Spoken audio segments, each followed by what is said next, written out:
رسول اللہ صلی اللہ علیہ وسلم نے فرمایا مبارک ہو اس کو جو اپنے نامہ اعمال میں استغفار کثرت سے پائے۔ عن عبداللہ ابن بسر یقول قال النبی صلی اللہ علیہ وسلم طوبى لمن وجد فی صحیفته استغفارا کثیرا، رواہ ابن ماجہ کتاب الادب۔ طوبہ کہتے ہیں نا مبارک ہو، خوشخبری ہو اس شخص کے لیے جس کے صحیفہ یعنی نامہ اعمال میں کثرت سے استغفار موجود ہو۔ انسان چونکہ ہر دم غلطی کرتا رہتا ہے تو اس کو توبہ کرنی ہوتی ہے، اور توبہ کے لیے جو ایک فارمل طریقہ ہے وہ کیا ہے؟ استغفار کرنے کا، یعنی باقاعدہ بخشش مانگی جائے، ٹھیک ہے نا، اللہ سے بخشش مانگنا۔ تو جو شخص کثرت سے بخشش مانگتا ہے obviously اسی کے نامہ اعمال میں بہت زیادہ استغفار ملے گی۔ تو اگر آپ امیجن کریں کہ آپ کے ایک دن کے جو سارے اعمال ہیں یا ان کی جو کہانی ہے صبح سے شام تک کی، مثلاً کل ہی کے دن کو دیکھ لیجئے یا پچھلے کسی ایک اور دن کو یا آج صبح سے لے کے اب تک، صبح سے لے کے اب تک کی بات اس لیے بھی بہت اہم ہے کہ کل ہی ہم نے توبہ کے بارے میں پڑھا، اور توبہ کے لیے استغفار کرنا ضروری ہوتا ہے۔ تو ہم سب دیکھیں کہ ہمارے نامہ اعمال میں ہمارے ایک دن کی ڈائری میں کتنی بار استغفار شامل ہوئی، ہم نے کتنی بار استغفار کیا، یعنی لفظ استغفر اللہ یا اللہم اغفر لی یا رب اغفر لی یا اللہ مجھے معاف کر دے کتنی بار کہا، کیونکہ جتنی بار کہیں گے اتنی بار ہی لکھا جائے گا، یعنی جتنی بار معافی مانگیں گے استغفار کریں گے وہی موجود پائیں گے۔ اور اس کے برعکس دیگر باتیں کتنی ہیں یا کیا کیا چیز ہے اس میں۔ اصل بات یہ ہے کہ ہم فالتو باتوں کے اتنے عادی ہو چکے ہیں کہ جو کرنے کی بات ہے اس کے لیے وقت کم رہ جاتا ہے، کیونکہ وقت تو اتنا ہی ہے نا، تو آپ چاہیں تو اس میں اچھی باتیں کر لیں، استغفار کر لیں، اللہ کا ذکر کر لیں یا کسی کو فائدہ پہنچانے کا کوئی کام کر لیں، اور چاہیں تو ادھر ادھر کی اپنی کہانیاں سناتے ہوئے وقت گزار دیں، کیونکہ بولنا تو ہم نے ہے ہی، وہ تو ہماری فطرت میں کہ ہم نے بولنا ہے، اور صبح سویرے بولنا شروع کر دیتے۔ ذکر کا جو وقت ہے، جس وقت ساری کائنات یا زمین آسمان کی ہر چیز ایک طرح سے ذکر میں مصروف ہوتی، چڑیا پرندے ہر چیز چہچہا رہی ہوتی ہے، اور دراصل کیا کر رہے ہوتے ہیں؟ اللہ کی تسبیح ہی کر رہے ہوتے ہیں۔ تو ہم تو اس وقت بھی باز نہیں آتے باتیں کرنے سے، فالتو باتیں، تو باقی دن تو پھر ہے ہی باتوں کا۔ تو ہم سب کو اپنا محاسبہ کرنے کی ضرورت ہے، اور اپنے لیے ایک سوال لکھ کے رکھ سکتے ہیں کہ میں نے آج کتنی بار استغفار کی۔ نبی صلی اللہ علیہ وسلم کتنی بار کیا کرتے تھے؟ جی 70 سے 100 بار کیا کرتے تھے، اور وہ اللہ کے رسول تھے، اور ان کے اگلے پچھلے گناہ سب معاف کر دیے گئے تھے۔ اور ہمارا طرز عمل کیا ہے؟ وجہ یہ ہے کہ ہمیں اپنی غلطیوں کا احساس ہی نہیں ہے، کہ جب احساس ہوتا ہے، ایک تڑپ آتی ہے، ایک پریشانی ہوتی ہے، تو پھر ہی انسان اس کے ازالے کی کوشش کرتا ہے نا۔ مثلا اگر کسی کے جسم میں کوئی بیماری ہو، جیسے کینسر ہوتا ہے، اور اس کو پتہ ہی نہ ہو کہ وہ بیمار ہے، تو کیا وہ علاج کرائے گا؟ نہیں کرے گا، حتیٰ کہ وہ مرض اس کے لیے کیا بن جاتا ہے؟ جان لیوا بن جاتا ہے، کیونکہ ہمیں غلطی کا اعتراف کر کے اس کی اصلاح کرنے کی بجائے کس چیز کی عادت ہے؟ اپنے آپ کو جسٹیفائی کرنے کی، کہ جو ہم سوچ رہے ہیں، جو ہم کر رہے ہیں وہ بالکل ٹھیک ہے۔ ہر چیز کی کوئی نہ کوئی تعویل کر لیتے ہیں، تو جب غلطیوں کی تعویل کرتے چلے جائیں گے تو پھر نتیجہ کیا نکلے گا؟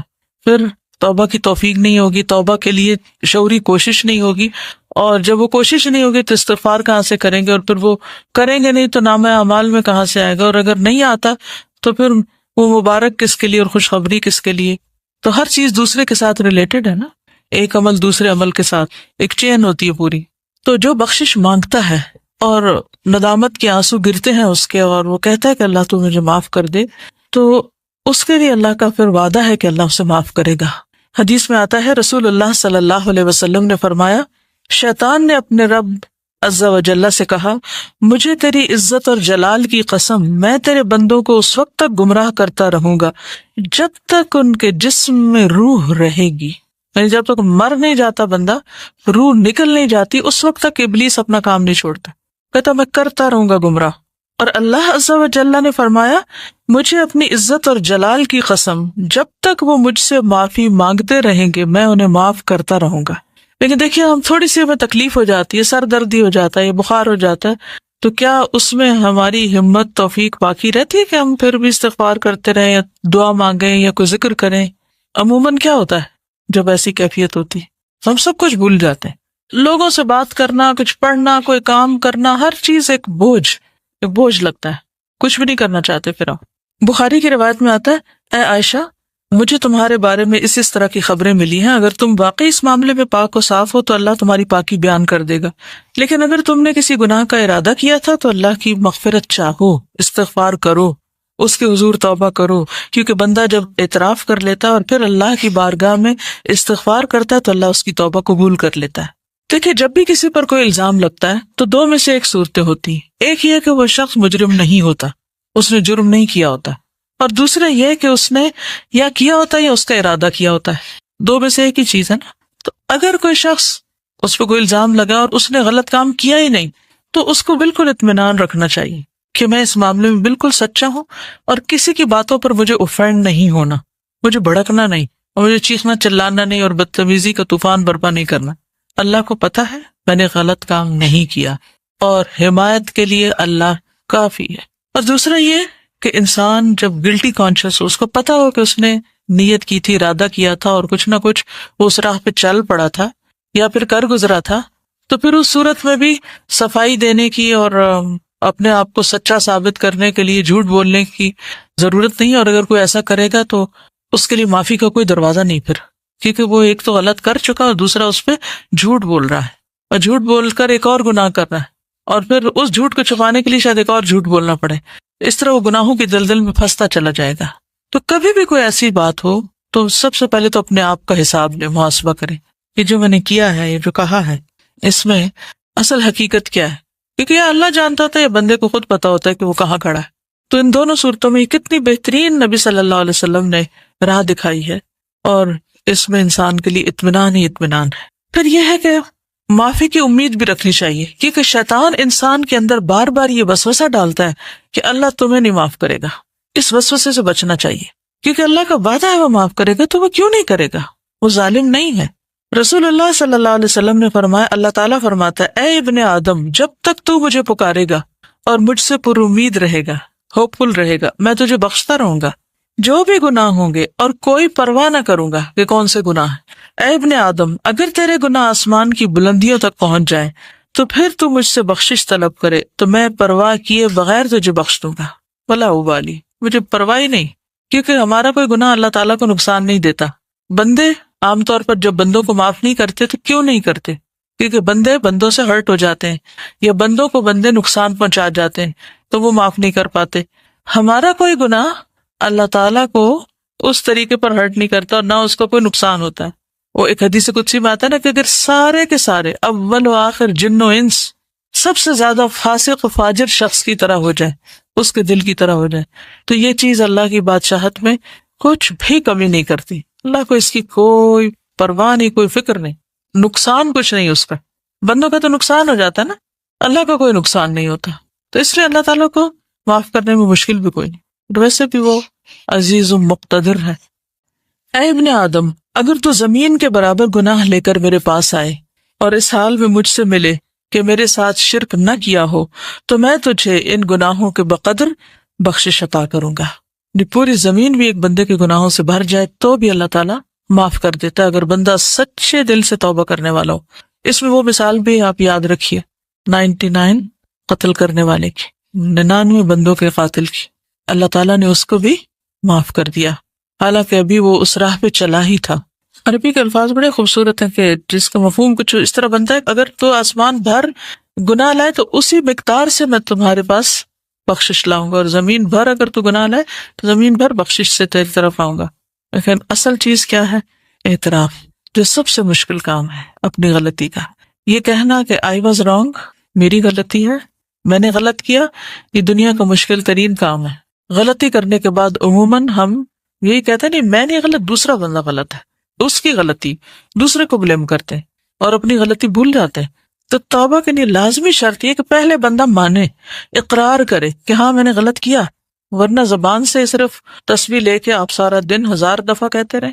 اگر آپ مان ہی نہیں رہے اپنی غلطی تو کس بات کی معافی مانگ رہے ہیں؟ پھر کس بات کی توبہ کر رہے ہیں؟ کس بات پہ استغفار کہہ رہے ہیں؟ نہ آپ وہ بری عادت چھوڑ رہے ہیں، اور نہ ہی آپ اس کا اقرار کر رہے ہیں، اور نہ آپ اس پہ شرمندہ ہیں، اور نہ آپ کو پورا یقین ہے کہ اللہ اس کو معاف کر دے گا۔ تو پھر کر کیا رہے ہیں آپ؟ صرف زبان کی ایکسرسائز، یا ہاتھوں سے دانے پھینکتے چلے جا رہے ہیں کہ میں استغفار کر رہا ہوں؟ پھر یہ کہ جب انسان اللہ سے پر امید ہوتا ہے اور واقعی یہ یقین رکھتا ہے کہ میرا رب ہے جو مجھے معاف کرے گا، یا معاف کر سکتا ہے، یا وہ کرتا ہے، ضرور کرتا ہے، تو ایسا شخص پر کبھی مایوس نہیں ہوتا، وہ مایوسی کے قریب نہیں جاتا، وہ ہر حال میں پر امید اور مطمئن رہتا ہے۔ ابو ہریرہ کہتے ہیں میں نے نبی صلی اللہ علیہ وسلم کو فرماتے ہوئے سنا، ایک بندے نے بہت گناہ کیے اور کہا ہے میرے رب میں تیرا ہی گناہ گار بندہ ہوں، تو مجھے بخش دے، یعنی میں ہی تیرا گناہ گار بندہ ہوں، تو مجھے معاف کر دے۔ اللہ رب العزت نے فرمایا میرا بندہ جانتا ہے کہ اس کا کوئی رب ہے جو گناہ معاف کرتا ہے اور گناہ کی وجہ سے سزا بھی دیتا ہے، اس کو یہ بھی یقین ہے کہ اگر نہیں معافی ملی تو پکڑ ہو جائے گی۔ تو میں نے اپنے بندے کو بخش دیا، پھر بندہ رکا رہا جتنا اللہ نے چاہا، جتنی اللہ نے اس کو توفیق دی وہ گناہ سے رکا رہے، پھر اس نے گناہ کر لیا اور عرض کیا اے میرے رب میں نے پھر گناہ کر لیا، پھر غلطی ہو گئی، اسے بھی بخش دے۔ اللہ تعالیٰ نے فرمایا میرا بندہ جانتا ہے کہ اس کا کوئی رب ہے جو گناہ معاف کرتا ہے اور اس کے بدلے میں سزا بھی دیتا ہے، میں نے اپنے بندے کو بخش دیا۔ پھر جب تک اللہ نے چاہا بندہ گناہ سے رکا رہا، پھر اس نے گناہ کر لیا اور اللہ کے حضور عرض کیا اے میرے رب میں نے پھر گناہ کر لیا، تو مجھے بخش دے۔ اللہ تعالیٰ فرماتا ہے میرا بندہ جانتا ہے اس کا ایک رب ہے جو گناہ معاف کرتا ہے اور اس کی سزا بھی دیتا ہے، تو میں نے اپنے بندے کو 3 مرتبہ بخش دیا، بس اب جو چاہے عمل کرے۔ یعنی اس کا مطلب نہیں جو چاہے اب گناہ کرے تو اب آئندہ کے لیے بھی اس کی بخشش ہوگی، مطلب یہ کہ جب بھی اس سے گناہ ہو تو دیر نہ کرے۔ وہ فارسی میں آتا نا 100 بار گر توبہ شکستی باز آ، 100 بار بھی توبہ ٹوٹ جائے تو بھی باز آ جاؤ، پھر بھی پلٹ آؤ، پھر بھی لوٹ آؤ، کیونکہ وہ رب 100 بار توبہ کرنے والوں کو 100 بار معاف کر دیتا ہے۔ تو اس بات کا یقین کہ اللہ تعالیٰ معاف کر دے گا، اور یہ سراسر اس کے اپنے اختیار میں بھی ہے، یغفر لمن یشاء ویعذب من یشاء۔ رونا کس بات پہ آنا چاہیے کہ اللہ یہ سب تیرا فیصلہ ہوگا، اگر تو نے معاف نہ کیا تو میرے پاس تو کوئی اور دروازہ نہیں کہ میں وہاں جا کے معافی مانگوں، تجھے کو معاف کرنا ہے اور تو معاف کر دے۔ تو اس کے لیے تڑپنا بھی چاہیے، یعنی اس کو کھیل نہیں بنا لینا، چونکہ اللہ نے معاف کر دینا اس لیے گناہ کر لو اور کرتے چلے جاؤ، کیا پتا کہ توبہ کی توفیق بھی پھر ہوتی ہے یا نہیں۔ اس امید پہ گناہ نہیں کرنے چاہیے، ہمیشہ اعتراف کی روش پہ چلتے جانا چاہیے۔ نبی صلی اللہ علیہ وسلم نے لوگوں کو استغفار کی ترغیب بھی دلائی ہے متعدد بار۔ مثلاً ایک بار آپ نے فرمایا قسم اس ذات کی جس کے قبضہ قدرت میں میری جان ہے، اگر تم گناہ نہ کرتے تو اللہ تعالیٰ تمہیں لے جاتا اور ایسے لوگوں کو لاتا جو گناہ کرتے پھر معافی مانگتے تو اللہ ان کو معاف کر دیتا، کیونکہ اللہ تعالیٰ کو معاف کرنا پسند ہے، انسانوں کو معاف کرنا پسند نہیں۔ انسان معاف کرنا پسند نہیں کرتے، لیکن اللہ تعالیٰ معاف کرنے سے محبت رکھتا ہے، وہ معاف کرنا چاہتا ہے۔ شرط یہ ہے کہ کوئی شخص واقعی پر معافی مانگے۔ اب آپ دیکھیے کہ غلطی کس سے ہوتی ہے، غلطی کون کرتا ہے؟ عام روزمرہ زندگی میں دیکھیے کون غلطی کرتا ہے؟ جو عمل کرتا ہے، جو کوئی کام کرتا ہے، جو کچھ کرے گا اس سے ہی غلطی ہوگی نا، جو کام ہی نہیں کرے گا اس سے کیا غلطی ہونی ہے؟ مثلا برتن کس سے ٹوٹتا ہے؟ جو برتن استعمال کرتا ہے، اور جس نے صرف سجا کے رکھے ہوئے الماری میں اس سے تو نہیں ٹوٹیں گے، اس کے تو بچے رہیں گے۔ اسی طرح باقی غلطیوں پر بھی آپ نظر ڈالیے، انسانوں کے حق میں بھی ہم سے غلطیاں کب ہوتی ہیں؟ جب ہم ان سے تعلق رکھتے ہیں تو پھر ہم سے غلطیاں ہو جاتی ہیں، اور اگر ہم تعلق ہی نہ رکھیں کسی سے، مثلا ایک شخص جس وقت سڑک پر جا رہا ہو اس سے ہماری کوئی ناراضگی ہے، ہم نے اس کا کوئی نقصان کیا یا اس کو کوئی دل دکھایا؟ نہیں، کیوں؟ کوئی تعلق ہی نہیں ہمارا اس سے۔ لیکن اپنی بہن سے پوچھئے، اپنی امی سے پوچھئے، اپنے بھائی سے پوچھئے، اپنے ہسبینڈ سے پوچھئے، اپنے بچوں سے پوچھئے، وہ کیا کہیں گے؟ ان کے پاس ہوں گے آپ کے لیے شکایتیں آپ کے خلاف، یا آپ سے کبھی نہ کبھی ہرٹ ہوئے ہوں گے۔ کیوں؟ کیا وجہ؟ کیونکہ ان سے تعلق ہے آپ کا۔ تو اللہ تعالیٰ کو کیسے بندے پسند ہے؟ وہ جو کسی سے تعلق نہ رکھے اور سب سے کٹ کے ایک طرف بیٹھ جائے اور کوئی غلطی نہ کرے، نہ کسی کو ہرٹ کرے، نہ کسی سے کوئی معاملہ کرے، ہاں وہ پسند ہے۔ کون لوگ زیادہ بہتر ہیں؟ جو لوگوں سے ملتے جلتے رہیں اور ان کی طرف سے پہنچنے والی تکلیفوں پر درگزر کریں، وہ زیادہ بہتر ہیں بنسبت اس کے کہ نہ وہ کسی سے بات کریں نہ کسی کو ہرٹ کریں۔ تو جب آپ کسی سے معاملہ کریں گے تو ایک دوسرے کی کوئی بات بری بھی لگ جائے گی۔ اچھا، انسانی نفس بڑا عجیب ہے، بعض اوقات بلا وجہ کسی کی بات بری لگ جاتی ہے، اور بعض اوقات کسی کی بڑی بڑی بات کی پرواہ نہیں ہوتی ہے نا ایسے۔ تو پھر تو ہم نے اپنے آپ کو بھی نہیں سمجھا، ہم خود بھی کسی ایک چیز پر نہیں، ہم تو اپنے لیے بھی معمہ ہیں، تو دوسروں کے لیے تو ہے ہی ہیں۔ تو اس لیے کبھی کوئی ہمارے بارے میں مس انڈرسٹینڈ کر جائے تو اس کو ایشو نہ بنائے، ٹھیک ہے؟ تو ایزی رہیں گے، ہین لین سہل قریب تو ایزی رہنے میں آسانی یہ ہے کہ پھر انسان نہ دوسروں پہ بوجھ ہوتا ہے اور نہ دوسرے اس پہ بوجھ ہوتے ہیں. کسی کو ٹکر لگ جائے، کسی کی کچھ خرابی ہو جائے تو وہ سوری کر لیں، بات ختم، اور چلتے چلے جائیں، آگے بڑھتے جائیں. ورنہ اس کے علاوہ کوئی چارہ نہیں اور کوئی طریقہ نہیں کہ آپ زندگی میں پروگرس کر سکیں. آگے بڑھنے کے لیے معاف کرنا ہی پڑے گا، بھولنا ہی پڑے گا. دوسروں کی غلطیاں ایسی چیز نہیں ہوتی کہ جن کو آپ یاد رکھیں، ٹھیک ہے نا، یہ یاد رکھنے کی چیزیں نہیں ہیں. لیکن عموماً ہم یاد رکھنے والی چیزیں تو بھول جاتے ہیں، ان میں تو ہمارا حافظہ خراب ہے. اور جو یاد نہیں رکھنا چاہیے وہ ہم بھولتے نہیں، کیونکہ ہم بھولنے دیتے نہیں، ان کی گرہ باندھ کے رکھتے ہیں. تو اگر آپ کو بہت ہی شوق ہے کچھ یاد رکھنے کا تو کوئی اچھی چیزیں یاد رکھ لیں، تو خود بھی خوش رہیں گے، دوسروں کو بھی خوش رکھیں گے. اسی لیے ہمیں کچھ ڈھنگ کی چیزیں یاد ہی نہیں رہتی، کیونکہ ہمارا دماغ کس میں الجھا رہتا ہے. ویسے کتاب آپ کے آگے رکھی ہوئی ہے، صبح ٹیسٹ بھی ہے اور کو سبق یاد نہیں ہو رہا، کیا وجہ ہے؟ پوچھا کرے، رک کر، کیا مسئلہ کیا ہے، کیوں ایسا ہو رہا میرے ساتھ؟ تو کوئی نہ کوئی الجھن ہوگی آپ کے دماغ میں جو اتنی آپ کو الجھائے ہوئے ہوگی کہ آپ کی نظریں بھی الفاظ پہ نہیں ٹک رہی ہوں گی. تو کرنا کیا چاہیے ایسے میں جب آپ کو کوئی چیز اتنا زیادہ ڈسٹرب کر دے؟ پھر ہوتے جانا چاہیے. کیا کریں گے؟ تو شخص کو جس نے 99 قتل کیے تھے اسے کیا سجیسٹ کیا تھا؟ جگہ تبدیل کر لو. جی، نیک لوگوں کی بستی میں چلے جاؤ. تو ہم کیا کر سکتے ہیں؟ نہیں پڑھی جا رہی نا بات، تو آپ اس وقت بند کر دیں کتاب، اٹھ کے کچھ اور کرنے چلے جائیں. 5 منٹ لے لیں، 10 لے لیں، کچھ اور کام کر لیں.